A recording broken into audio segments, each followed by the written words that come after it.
এই পাখি নিয়ে গবেষণা করে বিমান বানাইছে। সুবহানাল্লাহ কইবেন না?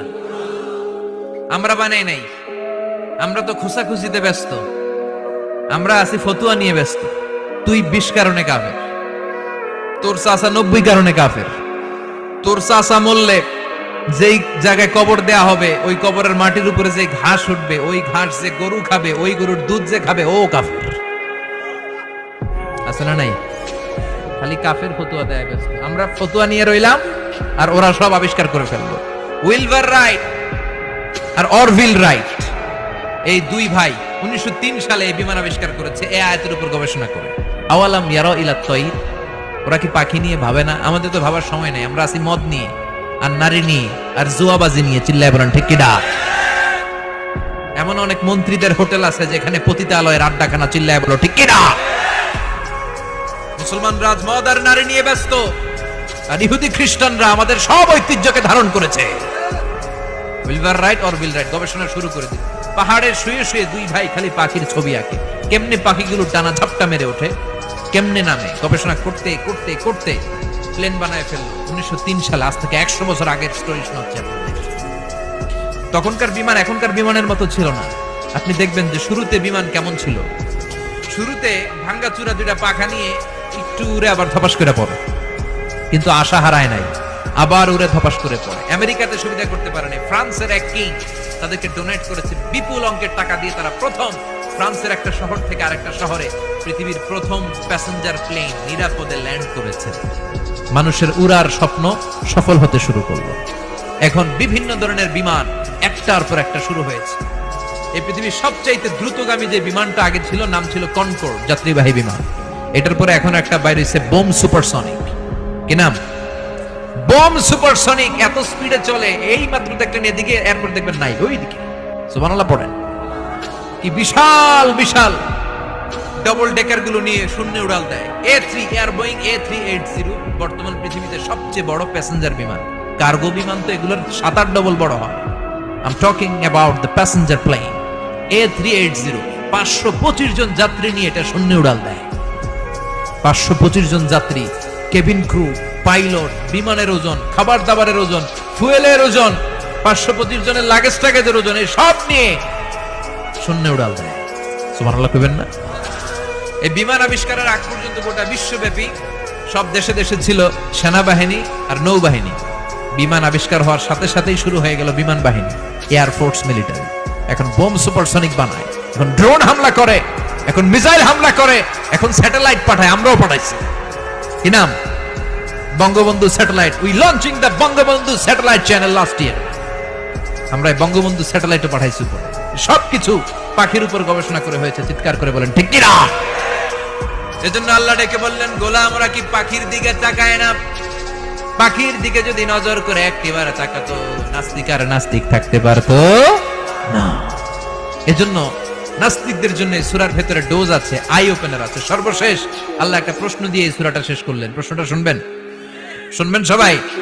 আল্লাহ বললেন, কুল আরাআইতুম ইন আসবাহা মাউকুম গাওরান ফামান ইয়াতিকুম বিমাইম মাইন। বলো দেখি সবে, শুকাইয়া যদি যায় এই পৃথিবীর পানি, তাহলে হেথায় তটনির ধারা কে দিবে সবারে আনি?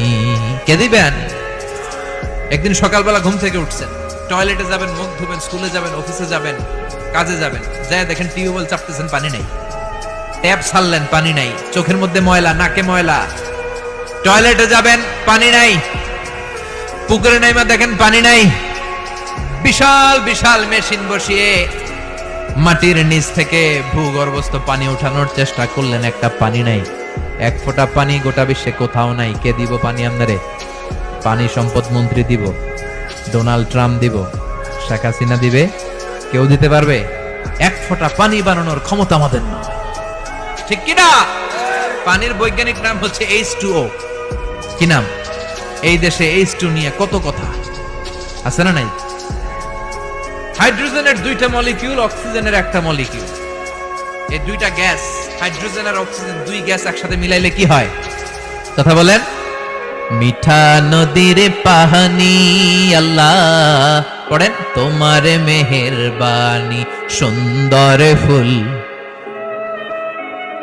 মিঠা নদীর পাহানি আল্লাহ তোমার মেহেরবানি তুমি কতই দিলে রতন ভাই বেরাদর পুত্র স্বজন ক্ষুধা পেলে অন্ন যোগাও মানি চাই না মানি আল্লাহ তোমার মেহেরবানি সুন্দর ফুল। আল্লাহ বললেন ঘুম থেকে উঠে যদি দেখো পৃথিবীর সব পানিগুলো একেবারে পৃথিবীর নিচে চলে গেছে, কোন মাধ্যম দিয়ে এক ফোঁটা পানির জোগাড় আর বন্দোবস্ত করা যায় না, কে তোদেরকে পানি এনে দিবে? কথা কন, আল্লাহ ছাড়া এক ফোঁটা পানি এনে দেওয়ার মতো ক্ষমতা কারো আছে নাকি? আবার পানি থেকে পৃথিবীর সব কিছুরে বানালো কে? ওয়াজআলনা মিনাল মাই কুল্লা শাইইন হাই আফালা ইউমিনুন।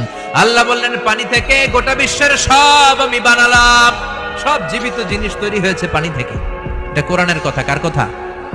আর ১৫০০ বছর পর বিজ্ঞানীরা এখন বলছে পানি থেকেই সব প্রাণ এসেছে। সুবহানাল্লাহ পড়েন। বিজ্ঞানীদের রিসার্চে এসেছে পৃথিবীর সর্বপ্রথম যে প্রাণীটার উৎপত্তি, এটার নাম নাকি অ্যামিবা। কি নাম? It's a very small unicellular organism in the world. এককোষী শৈবাল অ্যামিবা এসেছে পানি থেকে, ওদের কথা। তারপরে এসেছে জুপ্লাঙ্কটন, ফাইটোপ্লাঙ্কটন, ব্যাকটেরিয়া প্লাঙ্কটন, একটার পর একটা ডেভেলপ করেছে, সব এসেছে পানি থেকে। পানি নাই তো কিচ্ছু নাই, পানি হচ্ছে প্রাণের ব্লুপ্রিন্ট। চিল্লায় বলেন ঠিক কিনা? পানির মধ্যে সব প্রাণের অস্তিত্ব রেখে দিয়েছে কে? আবার ফলের মধ্যে আল্লাহ পানি দিয়ে বললেন আন্না সাবাবনাল মাআ সাব্বা, যেখানে যতটুকু পানির দরকার, রসের দরকার, সব রস দিল কে? ক্ষীরার ভিতরে পানি আছে না নাই? কলার ভিতরে, আপেলের ভিতরে, তরমুজে তো পুরাই পানি। কথা কন, ডাবের ভিতরে কে দিল? নাকি আমনে বানাইছেন? কেউ বানাতে পারে? এই পানিগুলো দিল কে?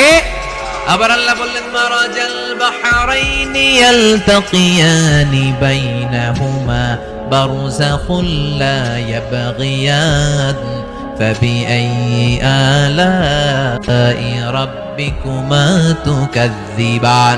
দুই দিকে সাগর বয়ে যায়, একদিকে লোনা পানি, একদিকে মিঠা পানি, একসাথে সাগরটা বয়ে যায়, কিন্তু মাঝখানে এমন ব্লকেজ, একটার পানি আরেকটার সাথে মিশে না, আটকায় রাখলো কে? দেখছেন আপনারা কোথাও এটা? কই দেখছিলেন? গোয়ালন্দ, বুড়িগঙ্গার এখানে একসাথে পানি বয়ে যায়, এই জায়গায় পানি এই জায়গায় পানি মিলে না, মিশে না। দাউদকান্দির এখানেও আছে, মিশে না।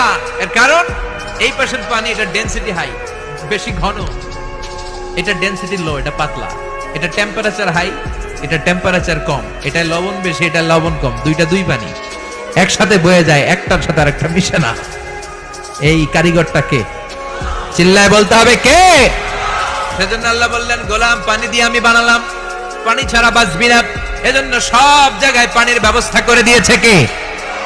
আবার বেশি পানি হলেও মরার ব্যবস্থা আছে না নাই? সাইয়েদনা নূহ আলাইহিস সালামের কমকে বন্যা দিয়ে ধ্বংস করেছে কে? এজন্য পানি চাইবো কার কাছে? কথা কন, আল্লাহ মেঘ দে পানি দে ছায়া দে রে তুই, আল্লাহ মেঘ দে। সবাই পড়েন না, আল্লাহ মেঘ দে পানি দে ছায়া দে রে তুই, আল্লাহ মেঘ দে। দেয়ার মালিক একজন, তিনি কে? চাইতে হবে কার কাছে? সব ক্ষমতার মালিক কে? নাকি আমরা? আমরা ক্ষমতার মালিক। আর জীবনে কোনোদিন বলবেন মানুষ সকল ক্ষমতার উৎস, এই কথা কোনোদিন বলা যাবে? সকল ক্ষমতার একচ্ছত্র নিরঙ্কুশ মালিকানা একজনের, চিৎকার করে বলতে হবে তিনি কে? বিপদে আপদে সবসময় আমরা তার কাছে চাই, তার কাছে ফিরবো। আল্লাহ আমাদের সবাইকে কথাগুলো বুঝার ও আমল করার তৌফিক দান করুন। আর জোরে পড়েন আমিন।